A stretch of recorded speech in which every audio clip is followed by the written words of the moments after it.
Hey Frank, if I could just ask you a holiday kind of Christmas question first, and I asked LeBron the same thing, but anything around the house that you do, are you skilled at getting presents, at gift wrapping, at helping prepare food, at getting movies ready? What's your routine there? I'm an assistant coach to all of that stuff.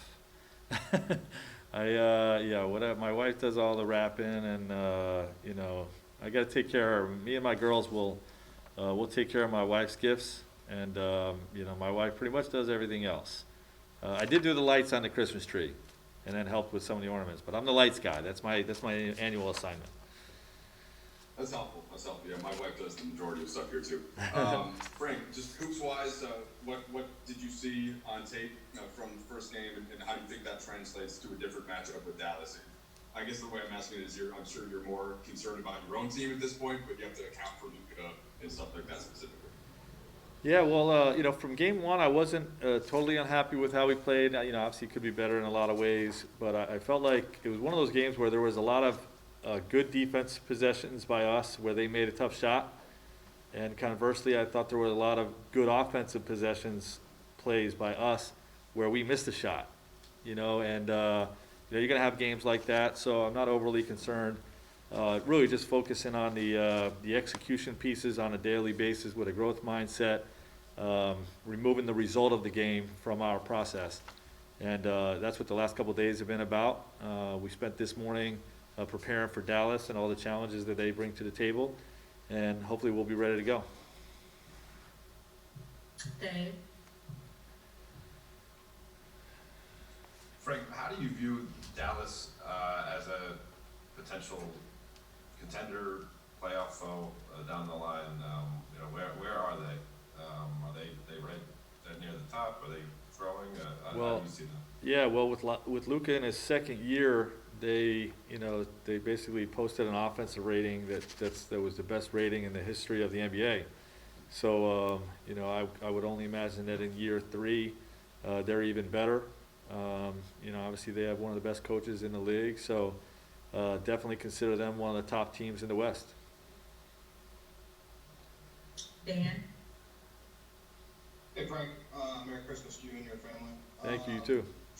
I'm wondering, with their shooting, what are some of the strains that that'll put on a guy like Mark, who obviously is better, closer to the basket? And how can you still use him when teams are going to play without traditional centers? Like Dwight obviously pulls away from the basket.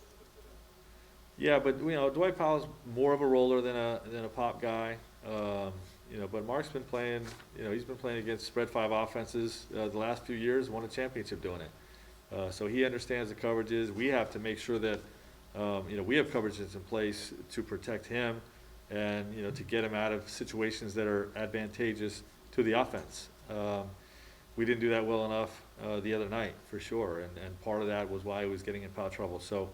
We've got to continue, our understanding of each other, and how we or how we navigate those types of situations, and then take advantage of them on the other end as well. Kyle? Hey Frank, Merry Christmas, Um, Eve. I know you're a guy who kind of checks out a little bit from your surroundings and concentrates between the lines during the game. But at the same time, being back in Staples Center for a couple of these games now without the fans, is there anything about that setting or the surroundings that feels, maybe comforting and familiar, even though the fans can't be there? It definitely does. We definitely feel like we're back at home and we're playing a home game. As opposed to in the bubble, it was really a neutral site environment. As much as they try to do stuff with the fan boards and whatnot, it was really a neutral site environment, and that's very different this year. It definitely feels like we're playing home games. Bill? Hey Frank, I would like to wish you a more buoyant Merry Christmas than Kyle did. So Merry Christmas. Buoyant Merry Christmas back at you. Hey, LeBron said, that there's really no thought of him not playing tomorrow with that ankle, and that, he's never missed a Christmas game and is never going to miss a Christmas game, essentially. I'm just curious, given the circumstances of this year and, the short off, just everything we talked about so much, does the calculus of a decision like that change at all with the trainers, with the coaching staff, and with him? Yeah, I think you have to consider it, in light of the environment that we're in, the situation we're in. But, and I think it was considered, but it's really a mild ankle sprain, something he can play on. And, so if it was more significant, more severe, then I think those types of things would factor into the decision. But it's mild enough that he's gonna be good to go. Thanks for the jolly answer. Of course. Last three questions, Alan Slewa. Hey, Coach. Hey, on when you have a player like Luka Doncic that does so much for, obviously he's doing everything for the team.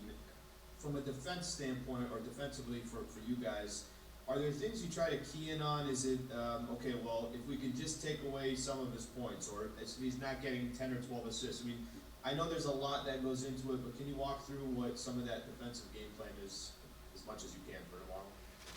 Yeah, I mean, without getting into the details of what we're trying to do with him, it really comes down to helping enough, but not over helping. You know what I mean? Because if we found it last year, when we bring too much attention to him, he's able to pick you apart with his passing, and they have, obviously one of the best three-point shooting support systems in the league. So if you bring too much, you're in trouble, and if you leave him alone, leave him isolated too much and don't bring enough help, he's capable of averaging 29 and capable of putting 40 on you. So it's just making sure that you're finding that balance, of slowing him down and keeping the other guys in check. Jordan. Hey, Coach. Just to piggyback a little bit off of what Alan and Dan said, AD took the responsibility of guarding Kawhi a lot in the first quarter. Now we go to this game where Luka, like you mentioned before, he makes reads. But a lot of last game, he was putting in the pick and roll in the center, at the center of the floor, and it was a delayed roll from Dwight Powell. So now in this situation, would you like to see AD guard that pick and roll situation a little bit more without kind of going into too much detail about it? Yeah, I mean, we'll see. I think again, I don't want to tip my hand too much about what our game plan is going to be against Dallas, but we'll have multiple defenders on him. We'll leave it at that. And AD has the ability to guard perimeter guys, and obviously he can do it in ISO situations. Where it gets complicated is when that player is handling a lot in pick and rolls, it's coming off pin downs, more guard oriented stuff. That it becomes more challenging, but we'll have multiple defenders on Luka. David. Hey, Coach. Merry Christmas from Italy, first of all. Merry Christmas. I'm curious about how you guys are navigating all the restrictions you have in place due to COVID. How much is different your job and, I don't know, a normal training from what it would have been before COVID? Yeah, it's a challenge, but these are things that are really out of our control, and we try to, as a group, have a mindset to not let things like that affect our focus. We only focus on what we can control. So the uncontrollables are, we have to show up early to make sure we're testing. We can't have staff meetings, in the normal staff meeting room. We have to have them on the court, when there's balls bouncing and music playing and whatnot. And, you just have to sort of navigate through those things and not let them pull away from your focus. So we're doing fine with it. Coach, I have two follow-ups if you don't mind. Yep. Mike Trudell. Oh, it's for Mike? No. Anybody else, I would say yes. The other one is for Dan, so I really hope you say no to that one. Yeah, this one's a real softball. Anyway, I just wondered with the ring, like those things are heavy. Have you been wearing it around the house? Can you actually do anything with it on? Like, what's the ring inside the Vogel household story? Yeah, just it's been popular for my daughters to use it in certain TikTok situations and Instagram and all those types of things that it's spiced up their social media life. I have not worn it around the house or anything like that. It's pretty much staying in the display case. We open it up, look at it from time to time. We'll show family members on FaceTime and whatnot, but not wearing it around the house. And Dan, Frank, you seem like such a big jewelry guy, though. That seems like something you would have on constantly. Right, I'm gonna get miniature earring versions of it, you know, to bust out at some point. I'm curious, was there a lot of discussion between either you and the players, you and the staff, about what happened with Houston yesterday? And, I mean, this is gonna happen, I guess, obviously over the course of the season. Did you use it to reinforce any messages? We did not. We didn't even talk about it today. You know, today's the nature of today's practice was it was an early day. It's Christmas Eve. Want to get right to work and get them right out. So we didn't really talk about anything other than you know, the work that we had to get done. So we didn't address that today.